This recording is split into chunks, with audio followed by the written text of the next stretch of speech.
Juicy CPI data is exactly what the crypto markets needed.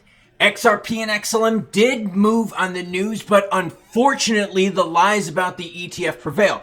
We're not going to talk about that. What we are going to talk about though is the 5-year, the 10-year, DXY, all breaking, meaning greener pastures for crypto. Let's explore the good news, everyone. Started off with the viewer because you are most important. John Smith Crypto says, I don't get how it could ever be an XRP ETF where it would be a security when the courts said it was a commodity. First things first, the courts did not call it a commodity, okay? The financial tool of the ETF is a security, period. This is not a negative thing. This is just a factual thing. Here, listen to this. Oil, commodity.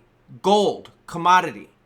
There are ETFs representative of oil, right? There's ETFs with gold. There's ETFs with silver. A lot of you are into silver ETFs. A lot of you are into gold ETFs. Well, guess what? Those are securities. That financial tool, the ETF financial tool, is a security. So you can have that security representative of a commodity. It's not direct tied in.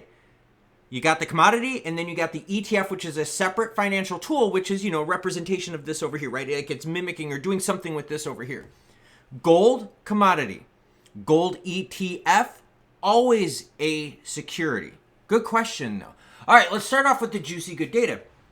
Look, it went down. Went down a little bit, right? 0.5. That's what we wanted to see. So what we're noticing now is the lag effect of Fed rate hikes, all right? Aggressive Fed rate decisions across the globe are starting to break through. We had a couple months here, as you can see up on the screen right around here, where we're like, yo, we're getting a little nervous here. Like, holy crap, dude. Like, now it looks like we're going to have a Merry Christmas after all. Maybe not a crazy, like Santa, like, busting down the chimney because he's, like, packed with big bags. But, like, this seems to be better than what we thought. Now, looking at the data, we see that shelter is still high, okay? And in fact, the comments from the data says this. The index for shelter continued to rise in October, offsetting a decline in the gasoline index and resulting in the seasonally adjusted index being unchanged over the month. The energy index fell 2.5% over the month, a 5% decline in the gasoline index. Pretty good, isn't it? Okay. Food index increased 0.3, which sucks. Food for home index 0.3, food away from home 0.4. So producers are still passing costs on to you when it comes to food. Now, you can click on all this data and go through the pivots, and let's just do a little bit. And by the way, as always, any article you see in this video and all my other ones will be linked to everyone in the description below. All right, so if you click on any of these right here, you can go in, and here's services, less energy, okay? You can see shelter is way high, housing is not breaking, transportation services still high. All right, now let's go to the commodities, less food and energy. Check it out. Used vehicles totally broke, right? That bubble has popped. Used vehicles totally on the negative.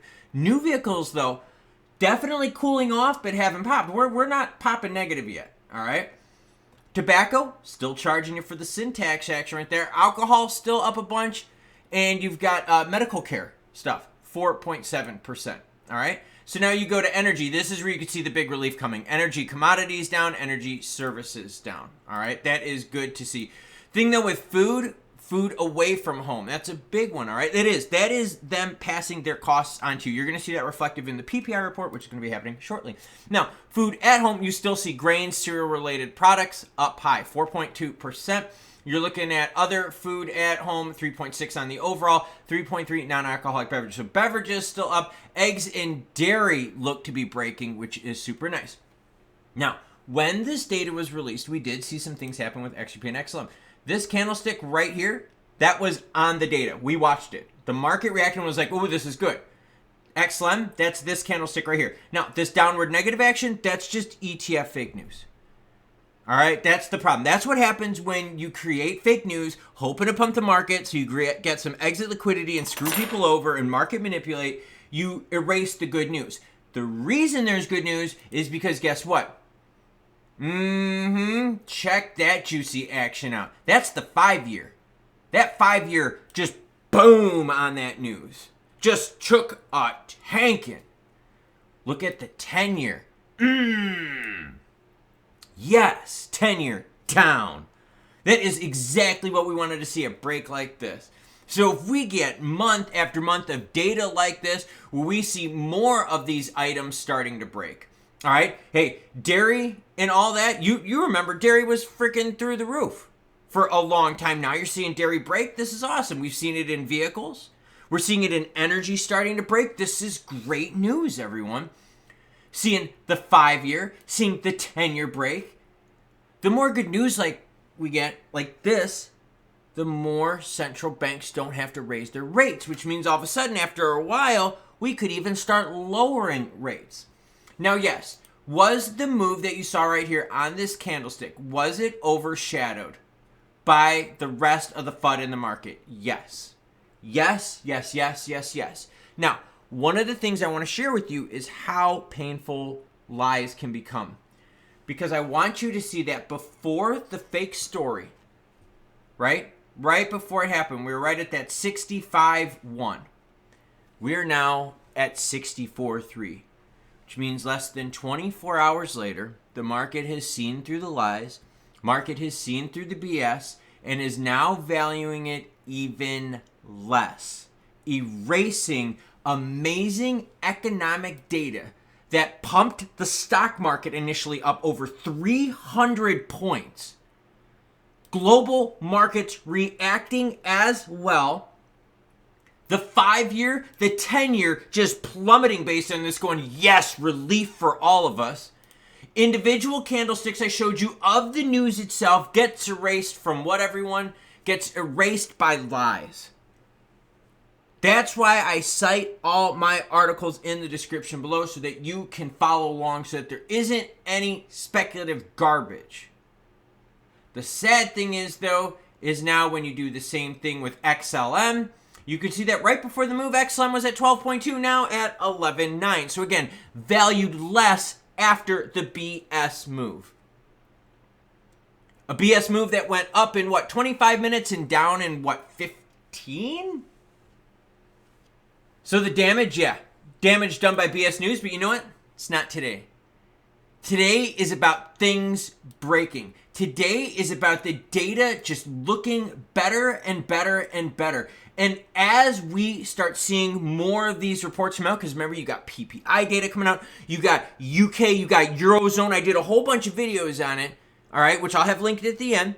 All the dates that are happening this week, all of that data is coming out this week, along with hopefully avoiding U.S. government shutdown. Because remember, the pain train for crypto happens when Gensler says, girlfriend, I'm delaying the ETF ruling because of a government shutdown. I won't have the resources to enforce it. So I'm delaying it per procedure. Or you're going to have the gravy train if we're like, hey, we can avoid the shutdown here super soon, keep all these agencies open. And then guess what, man? He's got to start looking at these ETFs and being like, you know what? I either approve or I don't approve. And if I don't approve, guess what? This is what you got to do to fix it for me to approve. You know, you just keep doing it over and over again until you're like, yo, homie, I fixed all the problems. Now you have to approve it. So like I said, delays cost you money, and that's not what we're looking for. Earlier in the video, I said, yo, those dates, you want to check out those dates that are happening this week? That's this video right here. Gold and silver video, of which, oh my gosh, you guys have been commenting on. Check that video out. That's this one right here. Whoever's watched it has loved it. The algorithms just killed it because it's not a crypto video. Such is life. Today, getting some running in, getting some biking in. You cool cats, though, have a great rest of your day. I'll catch y'all later.